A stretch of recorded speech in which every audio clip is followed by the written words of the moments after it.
ఎలా ఉన్నారు మా? ఉన్నానండి. మీరు ఎలా ఉన్నారు సార్? చాలా బాగున్నా. ఇదంతా మన ఫ్యామిలీ, మన జమినీ కుటుంబం. సో మీ మనసులో ఆ మాట ఏంటి, ఆ రిగ్రెట్ ఏంటి చెప్పండి. మామూలుగా అయితే ఎవరింట్లో అయినా ఆడపిల్లకు తండ్రి అంటేనే ఇష్టం. కానీ నా లైఫ్లో మాత్రం మా ఫాదర్ నాకు ఎనిమిలా ఉండేవారు. ఫస్ట్లో తను చనిపోయిన తర్వాత నాకు తెలిసింది నా ఫాదర్ నన్ను ఎంత ప్రేమగా చూసుకున్నారా అనేసి. మీరు చదువుకునేటప్పుడు నాన్న నా మాట వినట్లేదు నాకు నా చిన్నతనం నుంచి మా ఫాదర్ నన్ను సరిగా చూసుకునే వాళ్ళు కాదు అసలు. అని మీరు అనుకున్నారు. అవును, ఎందుకు అలా అనిపించింది మీకు?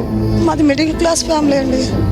తను ఏం చెప్పినా ఏదోలా చేసేవారు. నాకు నచ్చేది కాదు. అమ్మని ఎప్పుడు బాధ పెడుతూ ఉండేవాడు. నాకు అప్పుడు అనిపించేది నాన్న ఎందుకు ఇలా ఉండేవాడు, అమ్మను నన్ను బాధ పెట్టేవాడు అనిపించింది. తను చనిపోయిన తర్వాత తెలిసింది తన విలువ ఏంటో. నాకు ఇప్పుడు కూడా ప్రతి క్షణం గుర్తొస్తూనే ఉంటాడు.